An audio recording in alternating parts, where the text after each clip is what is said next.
The ranch had been empty for nearly 20 years. Locals called it the Hollis place, though no one could remember who Hollis had been. The fence posts leaned like tired men. The barn roof sagged inward. Weed swallowed the driveway whole. Even the wind seemed to avoid it. Everyone in town warned Jacob Turner not to touch it. "They say people don't leave that property," old Mr. Calder told him from the general store porch. "They disappear." But Jacob needed land. His farm had failed. The drought had taken everything, the cattle, the crops, and almost his pride. When the bank auction list came out, one property stood out. Abandoned ranch, $1 reserve. He thought it was a mistake. It wasn't. No one else bid. The gavel fell. The ranch was his. The first night he arrived, the silence felt unnatural, not peaceful. Watching, the wind rattled loose boards, and loose tin tapped the barn roof like nervous fingers. Jacob lit a lantern and stepped inside the house. Dust coated everything. Chairs were knocked over. Deep scratch marks ran along the wooden floor, stopping suddenly near a closed cellar door. The handle was rusted shut. He tried it anyway. It didn't move. Jacob slept upstairs that night, revolver on the table, boots still on his feet. Every creak of the house sounded like a footstep. Every breath of wind felt like it carried a whisper. But he told himself it was just nerves. The second day, he began cleaning. Behind the house, he found something strange, an old well, long dried up, filled with broken furniture and rotted grates. At the bottom of it, half buried in dirt, was a trapdoor. Not wood. Metal. A reinforced iron hatch, sealed with bolts. It didn't belong.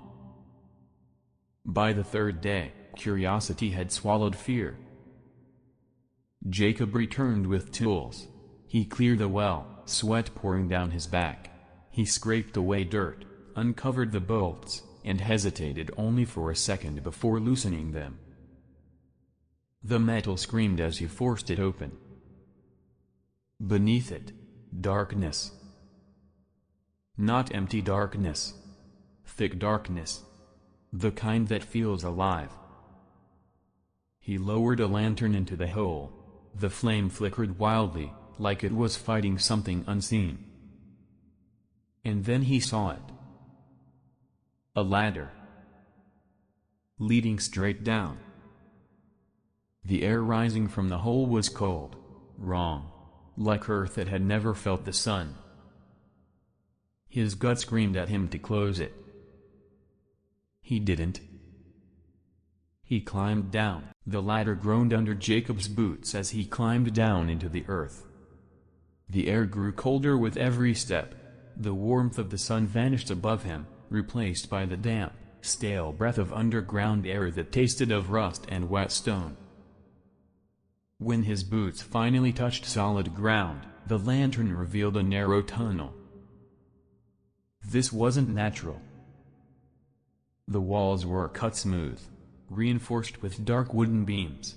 Old lantern hooks lined the sides, most of them bent and rusted. This place had been used. The floor was packed dirt, but there were no footprints. Not fresh, not old, just a hard, untouched surface, as if time itself avoided the tunnel. Jacob swallowed and started walking. Every sound felt loud, each footstep, each breath, the faint crackle of the lantern wick. The tunnel stretched longer than it should have, way longer than the size of the ranch. Then he saw the door.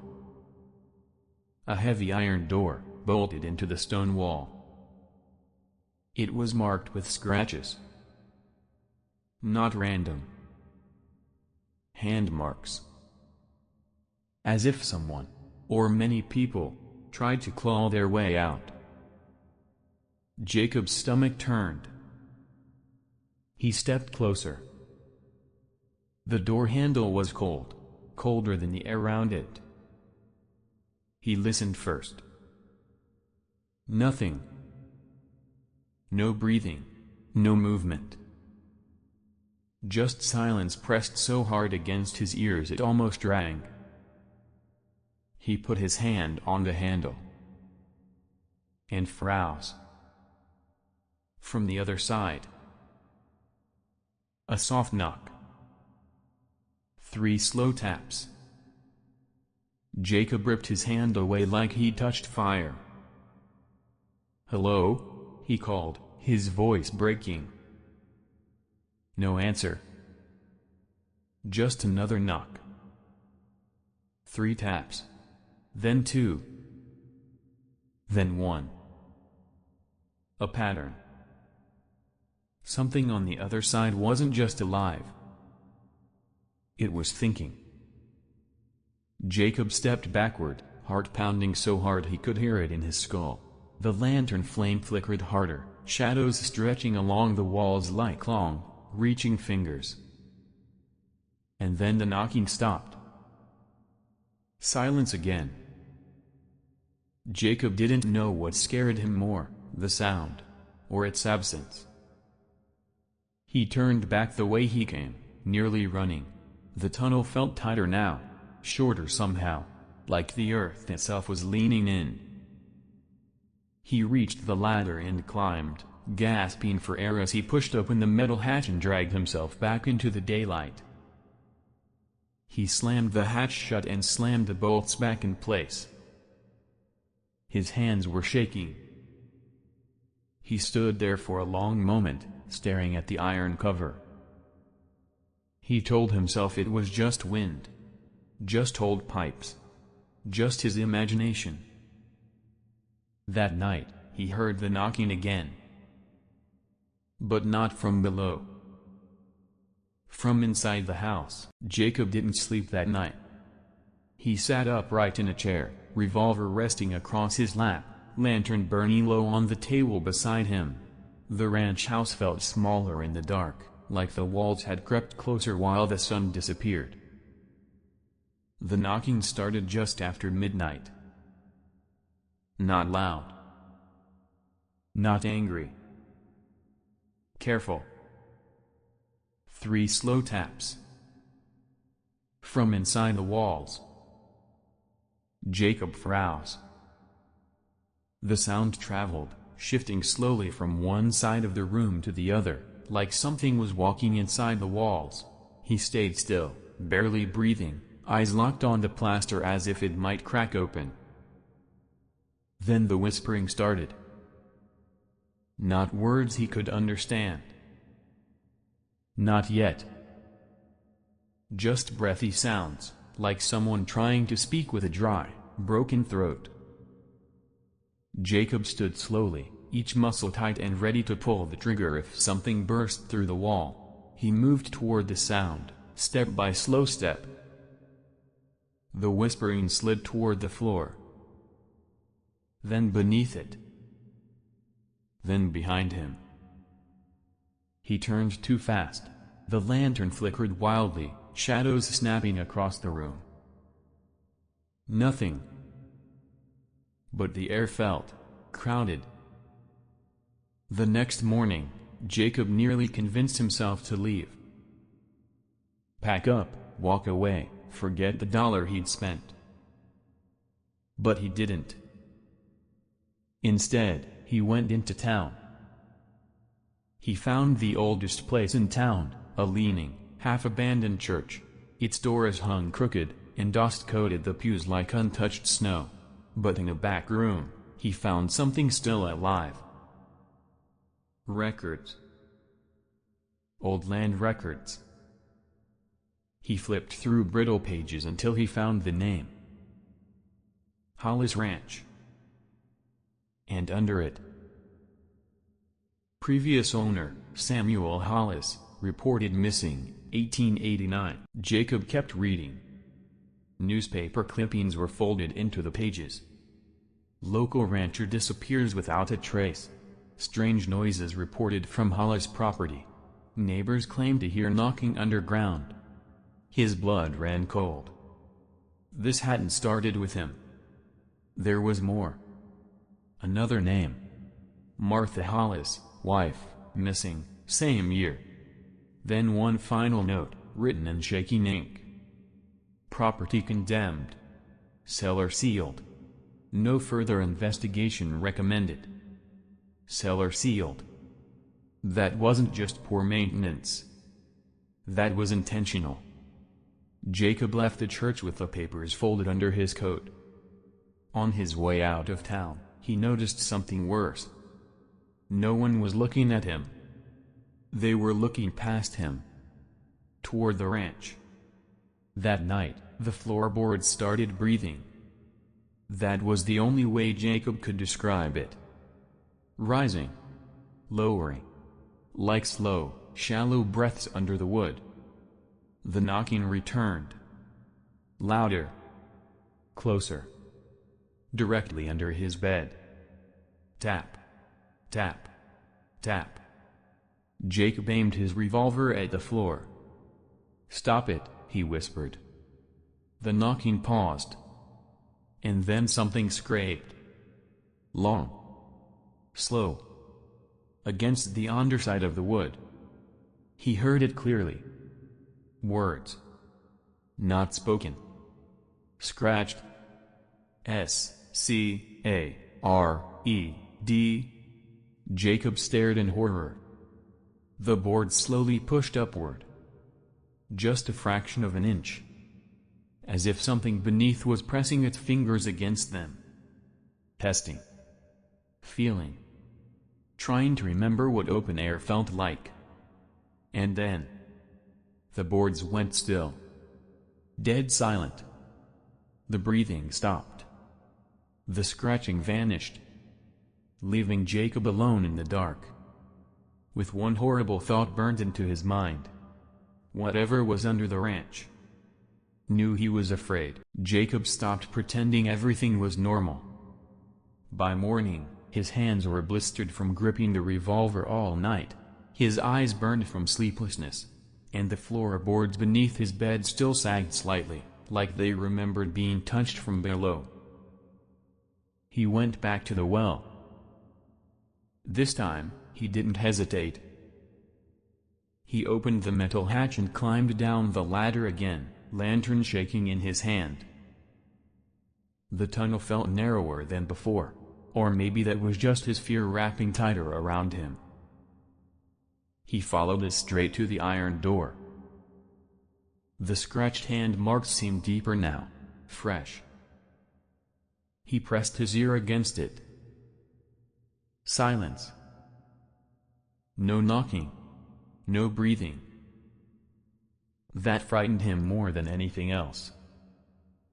He twisted the handle. It turned. The door slowly opened with a scream of metal that echoed through the tunnel.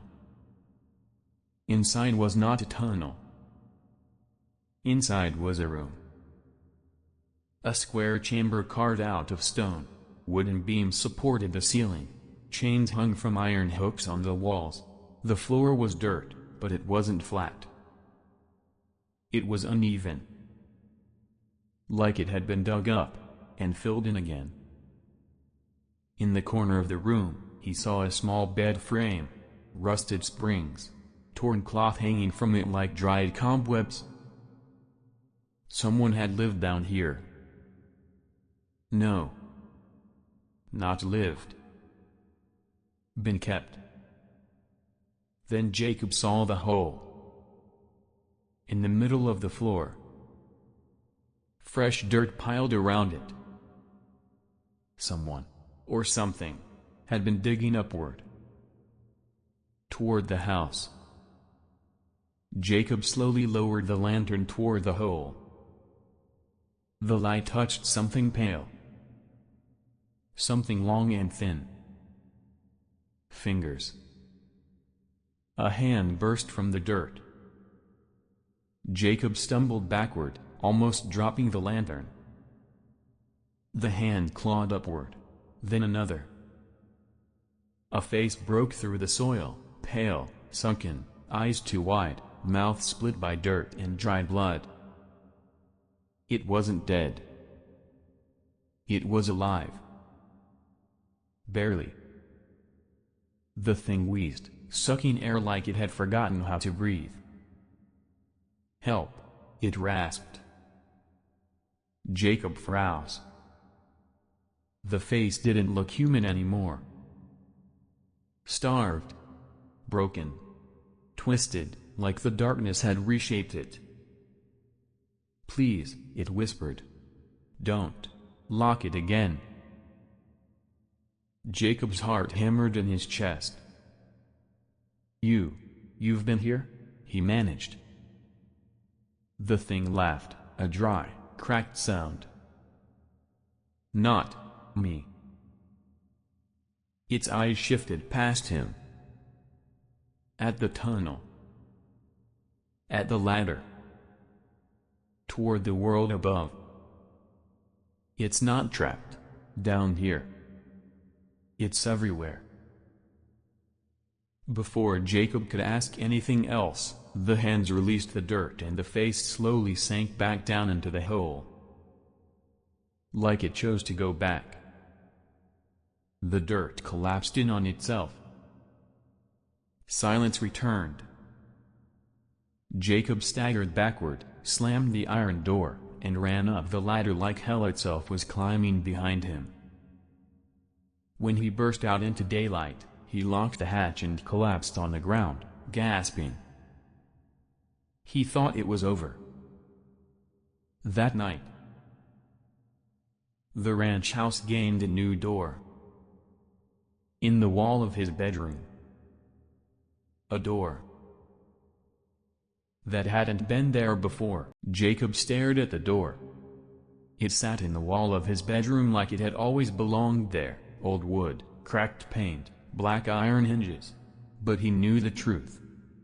It hadn't existed yesterday. The lantern light trembled in his hand as he stepped closer. The doorknob was cold, colder than the tunnel, colder than the earth beneath the ranch. He listened. Silence.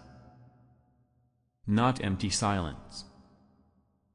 Waiting silence. He thought about running. Leaving the ranch. Leaving the town. Letting the thing under the ground keep its secrets. But the words scratched into the floor burned in his mind. Scared. He didn't want to be scared anymore. He turned the knob. The door opened into darkness. Not a room. Not a hallway. The tunnel. But wrong. The wooden beams were older. The air was heavier. The lantern flame flickered blue instead of yellow. He stepped inside before he could stop himself. The door shut behind him. The tunnel stretched endlessly forward and backward, no ladder, no well, no house, just earth, wood, and the sound of slow breathing. Then he saw the marks. Hundreds of hands scratched into the walls. Hundreds of names carved deep into the wood. One name stood out. Samuel Hollis. Below it, Martha Hollis. Jacob's stomach dropped. Then, lower down, a fresh carving. Still wet. Still raw. Jacob Turner. His name. He turned around. The tunnel behind him was gone. In its place stood the room. The chains. The bed. The dirt floor. The hole in the center. But it wasn't empty now. Something was climbing out. Not bones. Not flesh the way it should be. Too long. Too thin. Bending wrong. It smiled. And he suddenly understood. The ranch wasn't abandoned. It was a trap. It didn't kill people. It buried them. Kept them. Let the dark change them. The thing tilted its head, studying him. "Your turn," it whispered. Jacob reached for his revolver. It wasn't there. Of course it wasn't. The last thing he saw was the lantern falling to the ground. The flame going out. The tunnel collapsing back into darkness. Years later, townsfolk spoke of strange lights flickering beneath the old Hollis ranch. Sometimes, knocking. Sometimes, scratching. And sometimes, when the wind was just right, a new name appeared carved into the cellar floor. And a for sale sign stood by the road. Price, $1.